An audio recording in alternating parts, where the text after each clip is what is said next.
Saludos y bienvenidos. El presidente del Partido Popular, Mariano Rajoy, ha rubicado el acuerdo con el partido aragonés por el que ambas formaciones concurrirán en la coalición a las elecciones generales del 20N, que responde a la necesidad de sumar para hacer frente a la crisis y de dar a Aragón más peso político en España. Rajoy ha dicho que España vive un momento difícil y que la crisis económica nos va a obligar a todos a un gran esfuerzo, ya que casi 5 millones de compatriotas nuestros que quieren trabajar y no pueden, y casi la mitad de jóvenes tienen dificultades y no pueden trabajar. Y por otro lado, el candidato del PSOE a la presidencia del gobierno, Alfredo Pérez Rubalcaba, ha afirmado que utilizará el dinero público para echar una mano a los empresarios que quieran contratar a jóvenes y no tan jóvenes, y ha agregado que sacará recursos de los grandes patrimonios y bancos. El candidato socialista ha señalado que no se va a dejar ganar porque quiere defender la sanidad y la educación pública, y a los que quieren tener empleo, Rubalcaba ha afirmado que sí va a poner impuestos a las grandes fortunas, que tienen que ayudar a los que no tienen, y a los banqueros que cuando salgan a flote tienen que echar una mano. Su pequeño cuerpo no ha podido aguantar las graves secuelas neurológicas que presentaba. Álvaro no pudo remontar tras haber nacido por cesárea minutos después de que su madre fuera asesinada de un disparo en la cabeza el pasado jueves en una iglesia de Madrid. El bebé permanecía internado en el Hospital de la Paz. El pequeño nació gracias a la rápida decisión de una médica del SAMUR que no pudo practicar la cesárea al cadáver de la madre Rocío Piñero, de 36 años, después de que Iván Berral, de 34, le asestara un tiro en la cabeza. Y conocemos ahora más noticias de actualidad en titulares.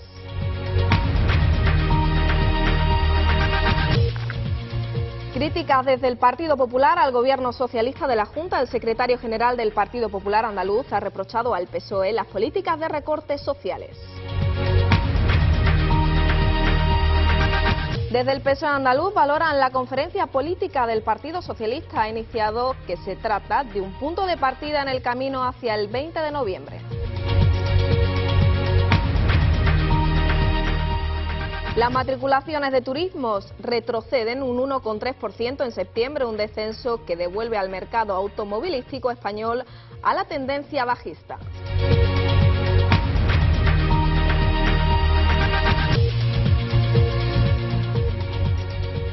El presidente del Partido Popular, Mariano Rajoy, ha rubicado el acuerdo con el partido aragonés por el que ambas formaciones concurrirán en la coalición a las elecciones generales del 20N, que responde a la necesidad de sumar para hacer frente a la crisis y de Aragón dar un peso más importante en España.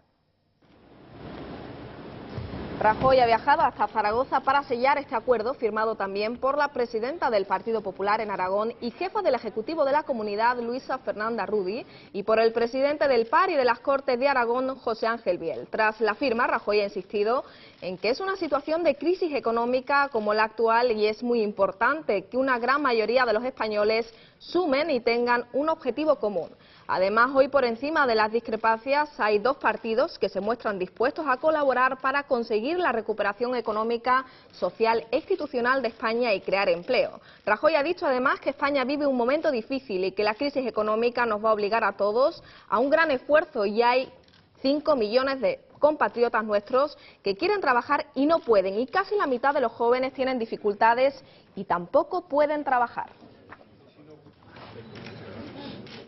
Los años que vienen no van a ser fáciles, dicho de otra forma, y yo estoy dispuesto a decirlo, van a ser difíciles, van a requerir un gran esfuerzo por parte de todos, van a requerir que todos estemos unidos, van a requerir que todos sumemos.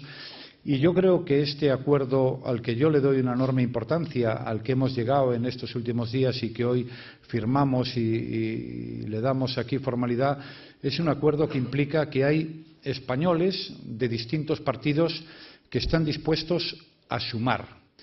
Y por otro lado, el candidato del PSOE a la presidencia del gobierno, Alfredo Pérez Rubalcaba, ha afirmado que utilizará el dinero público para echar una mano a los empresarios que quieran contratar a jóvenes y no tan jóvenes, y ha agregado que sacará los recursos de los grandes patrimonios y los bancos.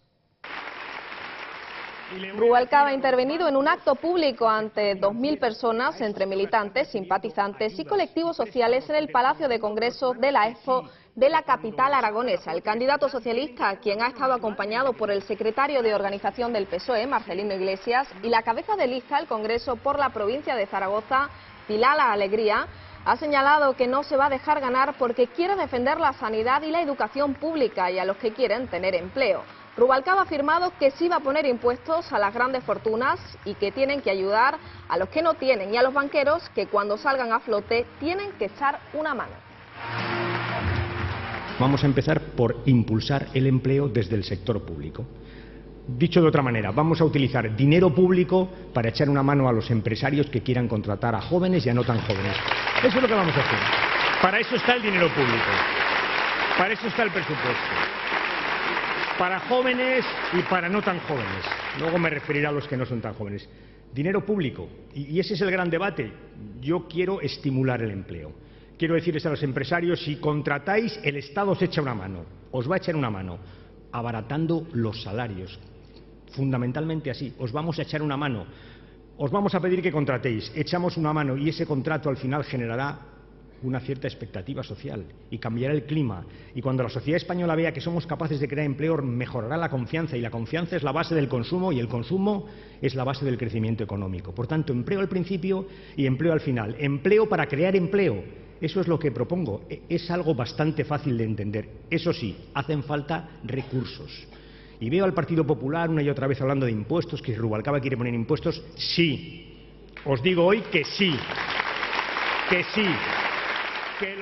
Y el secretario de Comunicación del Partido Popular, Esteban González Pons, se ha referido a ambos candidatos a la presidencia del Gobierno español y ha expresado el temor de su partido a encontrarse en la Administración central si gana las elecciones, un agujero que condicionará cualquier decisión presupuestaria o posibles ajustes. Que las previsiones presupuestarias hoy ya son falsas. Previsiones presupuestarias para el año que viene. Podemos encontrarnos con que haya algún agujero en la Administración central del Estado que desconocíamos, como nos ha pasado en las comunidades autónomas. Sí, si ha pasado en las comunidades autónomas, ¿por qué no va a pasar en la Administración central? El programa de Rubalcaba es subir impuestos, el de Rajoy es subir empleo. Si a Rubalcaba le sale bien su programa, lo que hay es más impuestos. Si a Rajoy le sale bien su programa, lo que hay es más empleo. No puede decir que nos estamos pasando con los ajustes el vicepresidente de los 5 millones de parados, de la rebaja de las pensiones, de la rebaja del sueldo de los funcionarios y de la eliminación de ayudas a las familias. Yo digo, haberlo pensado antes. Y por otro lado, el coordinador de Economía del Partido Popular, Cristóbal Montoro, también se ha referido al candidato socialista a la presidencia del Gobierno, Alfredo Pérez Rubalcaba. Ha afirmado que le deberían dar por lo menos 2 clases de economía tras haber alertado del riesgo de que el país esté pasando por la dosis de ahorro. Montoro ha señalado que es muy negativo para la imagen de España que un candidato a la presidencia no ponga el énfasis en la necesidad de que las empresas, las familias y las administraciones ahorren y eviten el déficit que ahonda en la crisis de financiación y en que no se tenga crédito bancario. Montoro ha asegurado que el problema de España está en hacer frente a la deuda externa y que para eso hay que ahorrar e invertir. Que el señor Rubalcaba, bueno, quiere decir que realmente en la convención que celebraron en este mismo recinto, su conclusión es que quizás España se esté pasando en el ahorro, que es una reflexión que no sé, me suscita un auténtico sentimiento, ¿no? Quiere decir, mire, el problema de España es hacer frente a su deuda externa, pagar su deuda externa. Y para eso necesitamos ahorrar e invertir. Necesitamos cerrar el bache externo y por tanto el señor Rubalcaba debería de por lo menos darle 2 tardes de economía antes de que llegara a ese tipo de conclusiones, porque realmente es muy negativo para el país, para la imagen de España, que quien aspira a presidir el próximo gobierno de España en este momento no ponga el énfasis precisamente en la necesidad de que las familias ahorren, las empresas ahorren y las administraciones públicas ahorren.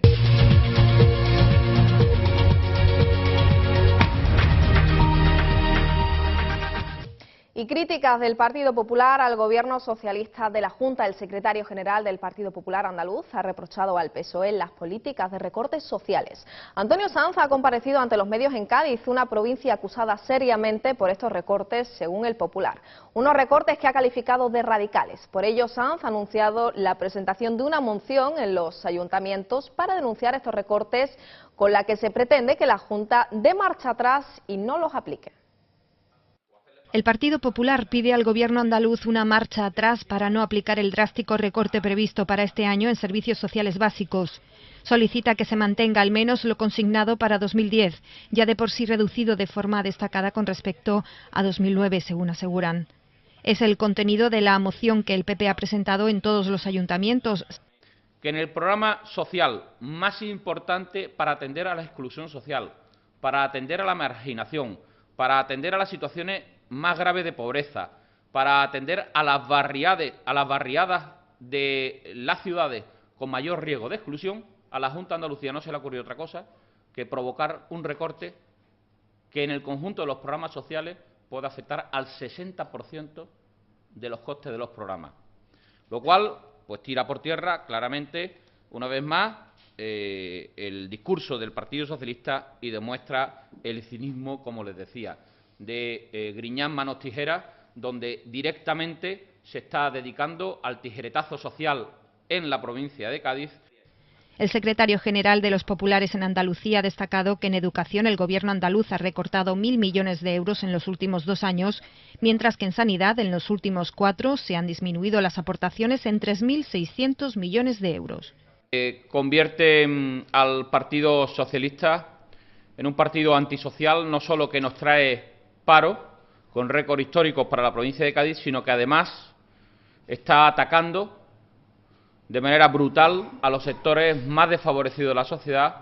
Desde Cádiz, Antonio Sanz ha denunciado también la implicación, según asegura, del exconsejero de Empleo y Desarrollo Tecnológico, José Antonio Viera, en el escándalo de los fondos de Reptile y los seres irregulares de la Junta de Andalucía. El dirigente del PP ha presentado un acta del Consejo Rector del IFA, el Instituto de Fomento de Andalucía, firmada por Viera el 2 de septiembre de 2003, autorizando la concesión de una ayuda de los fondos destinados a creación de empleo dirigida a una campaña de publicidad para el SAE, el Servicio Andaluz de Empleo.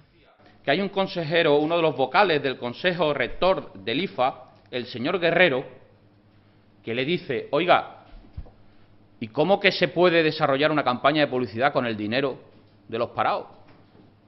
Y le dice el señor Viera directamente que el IFA es el gran instrumento de la consejería que servía para agilizar y hacer de todo. Y nunca más verdad, que servía para hacer de todo. Entre otros asuntos, llamada de atención también al PP sobre la situación de irregularidad de la Federación Andaluza de Municipios y Provincias. Antonio Sanz ha recordado que 4 meses después de las elecciones autonómicas convocan consejos manteniendo la misma ejecutiva, formándola 4 de los 5 vicepresidentes, exalcaldes socialistas de ciudades andaluzas, cuando la norma obliga a que sean primeros ediles los que encabecen el gobierno de la Federación.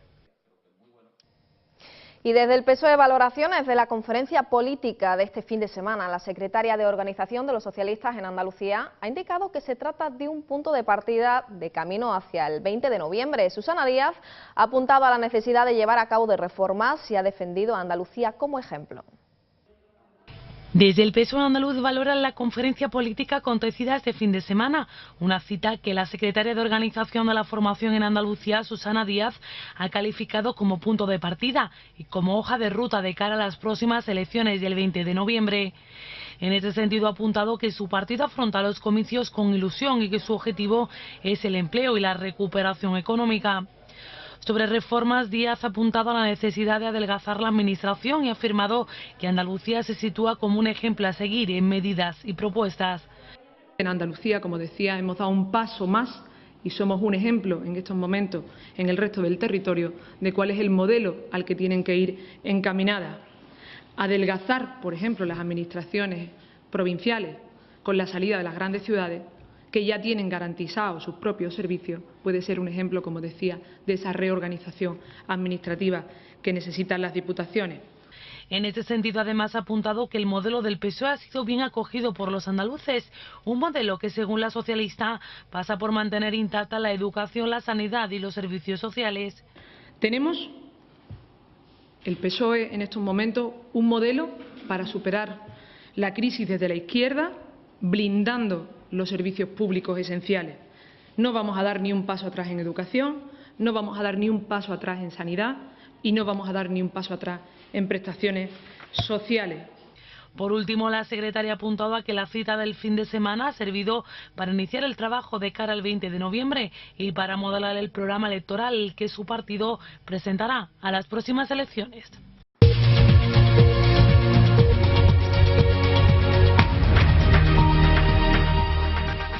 Y la aerolínea Iberia y el grupo Repsol han llevado a cabo hoy el primer vuelo español propulsado con queroseno con una mezcla del 25% de biocombustible, un proyecto piloto que ha cubierto el trayecto entre Madrid y Barcelona. El biocombustible empleado hoy tiene las mismas características que el carburante usado en la aviación y proviene de la planta Camelia.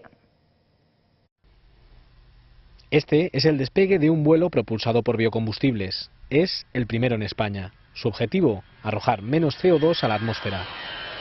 Este proyecto sigue el camino que ha marcado la Unión Europea y la Asociación Internacional de Transporte Aéreo para reducir en el año 2050 la emisión de CO2 en un 50% respecto a la de 2005. Con un 75% de queroseno y un 25% de biocombustible, el avión, un Airbus A320 operado por Iberia, ha despegado de Barajas hacia el Prat. El biocombustible aportado por Repsol proviene de la camelina, una planta oleaginosa no comestible, por lo que no se interfiere en el cultivo alimentario. El primer vuelo verde español ha supuesto un ahorro de unos 1.500 kilos de emisiones de CO2. Es el primer paso para conseguir un cielo más limpio. Y cambiamos de asunto. Su pequeño cuerpo no ha podido superar las graves secuelas neurológicas que presentaba. Álvaro no ha podido superar las secuelas tras haber nacido por cesárea minutos después de que su madre fuera asesinada de un disparo en la cabeza el pasado jueves en una iglesia de Madrid. El bebé permanecía internado en el Hospital de la Paz. El pequeño nació gracias a la rápida decisión de una médica del SAMUR. El bebé, que fue salvado el jueves pasado tras serle practicada una cesárea post-mortem a su madre, muerta por el disparo de un hombre que irrumpió en una iglesia de Madrid, ha fallecido en el Hospital La Paz.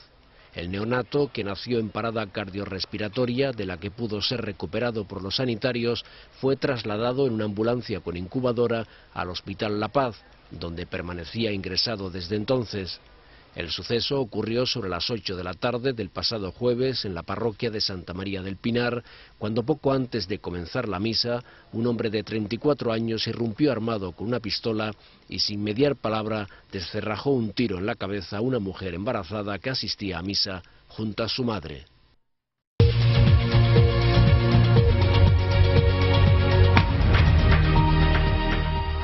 Y la joven estadounidense y el que fuera su novio, el italiano Raffaele Sollecito, han sido exculpados de toda responsabilidad en el asesinato de Meredith Kercher, que se revoca así la sentencia que les condenó a 26 y 25 años de prisión respectivamente por un crimen que tuvo lugar en noviembre de 2007 cuando la joven británica apareció muerta en la casa que compartía con Amanda Knox.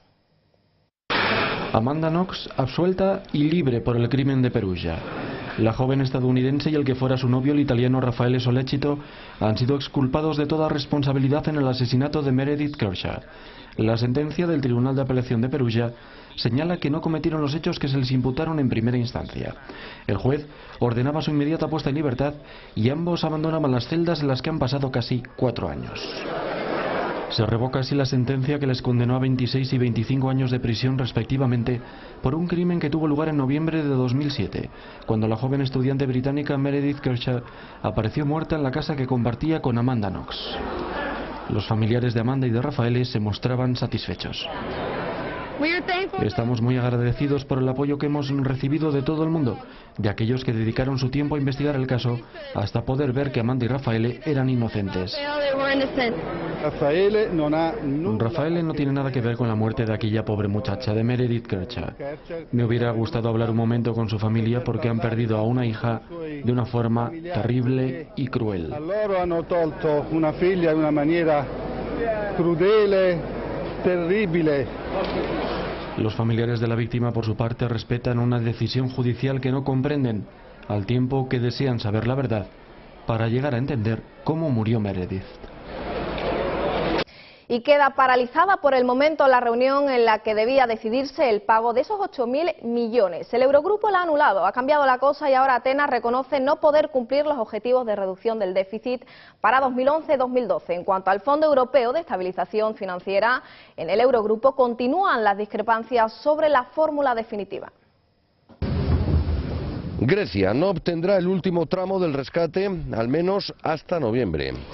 El Eurogrupo ha anulado la reunión del 13 de octubre en la que debía decidirse el pago de esos 8.000 millones. Las reglas del juego han cambiado ahora que Atenas reconoce no poder cumplir los objetivos de reducción de déficit para 2011 y 2012. Instamos al gobierno griego a consensuar con la Troika medidas de consolidación adicionales para corregir fallas fiscales en los ejercicios de 2013 y 2014.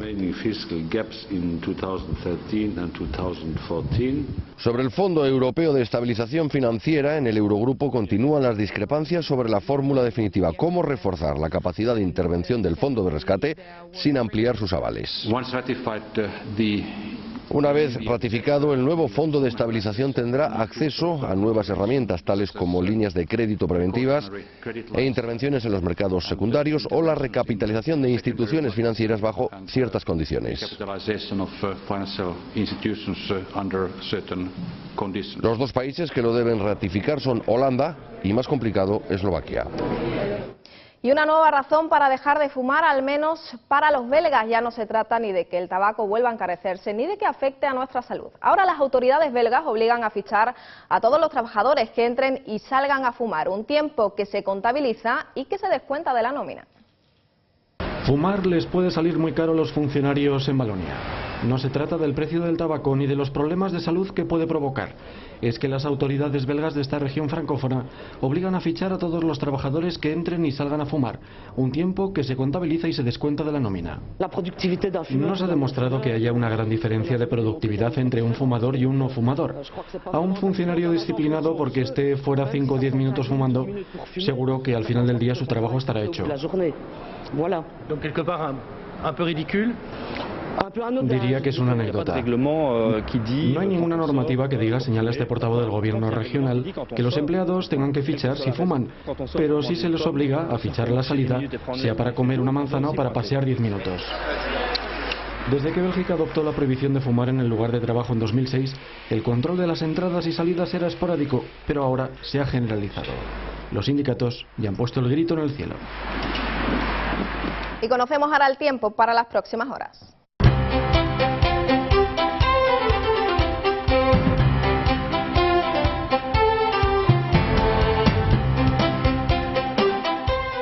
Para la jornada de hoy se esperan intervalos nubosos con chubascos débiles que en las Islas Canarias de más relieve podrían ser localmente moderados y acompañados de tormenta. En el sur de Andalucía, Ceuta y Melilla, intervalos nubosos predominando de poco nuboso en el resto. Temperaturas en ligero a moderado ascenso en Canarias y en ligero descenso en Galicia. En Andalucía, intervalos nubosos matinales en el estrecho, el litoral mediterráneo, Ceuta, Melilla y extremo oriental. Poco nuboso con algunos intervalos de nubes altas en el resto. Intervalos nubosos de evolución en el interior occidental. Vientos flojos variables. Y el director Tate Taylor, autor del exitoso film estadounidense Criadas y Señoras, una de las sorpresas cinematográficas de la temporada, no tiene dudas sobre el valor de la honradez. Decir la verdad y ser honesto con uno mismo es algo absolutamente liberador, sostiene el realizador. El próximo 28 de octubre llega a los cines españoles esta cinta protagonizada por Emma Stone, Viola Davis y Octavia Spencer, que ha sido 4 semanas número 1 en taquilla estadounidense. Eres buena, tú eres lista, tú eres importante. Tú eres buena, tú eres lista, tú eres importante. Oh, eso está bien. No son superhéroes, ni activistas, ni políticos famosos, sino personas normales que luchan por encontrar el coraje necesario para cambiar su entorno. Así describió Tate Taylor su película Criadas y Señoras, film que ha recaudado más de 150 millones de dólares en Estados Unidos. Quiero escribir sobre algo y necesito tu ayuda. Ambientada en una pequeña comunidad de Mississippi a comienzos de la década de los 60, el film protagonizado por Emma Stone, Viola Davis y Octavia Spencer es el resultado de la adaptación del bestseller homónimo de Kathryn Stockett. ¿Y a la señorita Gifford le gustará que le cuente sus chismes? Bueno, no haría falta contárselo. Las otras criadas guardarán también el secreto. ¿Otras criadas? Espero conseguir 4 o 5. Para mostrar la vida de una sirvienta en Jackson. Con un presupuesto de $25 millones, cifra escueta en comparación con muchas superproducciones de Hollywood, Criadas y Señoras narra la lucha de 3 mujeres que a través de un proyecto literario clandestino se sobrepondrán a los límites impuestos por su entorno y darán a conocer el punto de vista de las criadas negras en una sociedad que las discrimina. Lo estás tirando. Perdóname, señor, pero voy a matar a esa mujer. Sabes tan bien como yo que en todo hogar blanco debería haber un retrete para las criadas negras. Tal vez deberíamos construir un baño fuera para ti. Y con cine nos despedimos. Hasta mañana. Recuerden que podrán seguir informados en nuestras siguientes ediciones. Disfruten del día.